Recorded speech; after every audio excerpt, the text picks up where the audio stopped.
Hello friends, আজকে আমরা যাচ্ছি ষষ্ঠী করতে। কোথায় যাচ্ছি বলো তো? কালনায়। তো আমরা এখানে স্টেশনে চলে এসেছি। স্টেশনে এসে আমরা বসে আছি ট্রেনের জন্য। তো ট্রেন এখনই ঢুকবে। তো এই যে ট্রেন ঢুকে গেছে।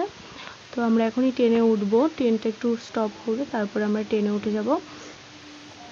আর আজকে প্রচুর ভিড় ট্রেনে, দেখো সবাই ষষ্ঠী করতে যাচ্ছে তার জন্য।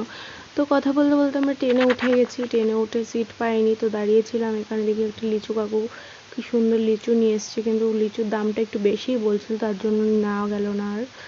তো ট্রেন থেকে নেমে আমরা টোটো ধরে চলে এসেছি।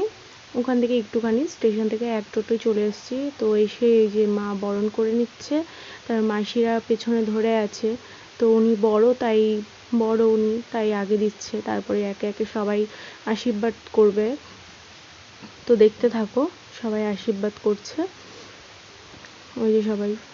তোমাদের কাছে ষষ্ঠীর ব্লগটা দিতে একটু দেরিই হয়ে গেল। ওই যে মেজো মাসি আশীর্বাদ করছে, তারপর ছোটো মাসি করবে। তো আমি টাইমই পাইনি, এবার ব্লগটা এডিট করে রেখে দিয়েছি, কিন্তু ভয়েস ওভার দেওয়া হয়নি, তার জন্য ছাড়াও হয়নি। এই যে তো এখানে আশীর্বাদ করা হয়ে গেছে। ওই যে বোন দেখো, ওর বরের কাছে দিয়েছিল জামা প্যান্টগুলো, কিন্তু ও বলছে একটু পরে দেবো। আর বেচারি তো গরমে ঘামিয়ে পুরো স্নান করে উঠেছে। তো এবার ছোটো মাসি দিচ্ছে, তো মিষ্টি খাইয়ে দিচ্ছে সবাইকে, দুজনাকেই মিষ্টি খাইয়ে দিচ্ছে আর কি। তো ওই বোনের বর বলছিল যে আমি খেতে পারবো না, তো মিষ্টি খেয়ে চলে এসছি এখন দুপুরে জামাই ষষ্ঠীর খাবার খেতে। তো খাবার দিয়ে দিয়েছে, আর ওখানে বাবা আছে, মেসো আছে, আর আমার বর আছে, বোনের বর আছে, সবাই মিলে খাওয়া দাওয়া করে তারপরে এই যে রাতেরবেলা আমরা যাব এখন 108টা শিব মন্দির আর রাজবাড়ি ঘুরতে। তো টোটোয় উঠে আমরা চলে এসেছি 108টা শিব মন্দির। তো শিব মন্দিরটা দেখে নাও তোমরা, কারা কারা আসোনি তারা দেখে নাও। আমিও এই ফার্স্ট টাইম এসেছি 108টা শিব মন্দিরে কালনায়। তো এই যে পুরো শিব মন্দির। তো এবার আমরা ঢুকে যাচ্ছি রাজবাড়ি। এই যে গেট দিয়ে ঢুকে যাচ্ছি রাজবাড়ির ভেতরে। তো রাজবাড়ির ভেতরে চলে এসেছি আমরা। এই দেখো, রাতের বেলা এসেছি তো অত ভালো দেখা যাচ্ছিল না, কিন্তু দিনের বেলা আসলে তুমি ভালোভাবে দেখতে পারবে। আর আমরা এসেছি একদম শেষ মুহূর্তে। আমরা এসেছি 7টার সময়, বেরিয়েছি বাড়ি থেকে, আর 8টার মধ্যে আমাদেরকে তাড়িয়ে দিয়েছে, কারণ 8টার মধ্যেই সব বন্ধ হয়ে যায়।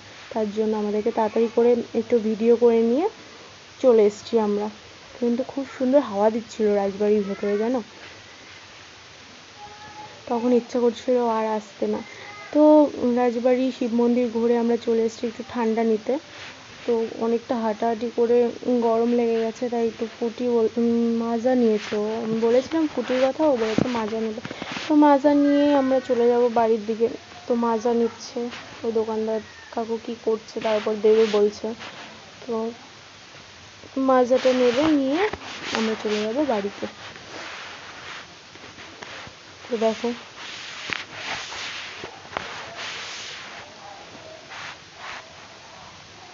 তো মাজা নিয়ে আমরা চলে এসেছি। ভিডিওটা ভালো লাগলে like, comment, share and subscribe করে দিও। টাটা।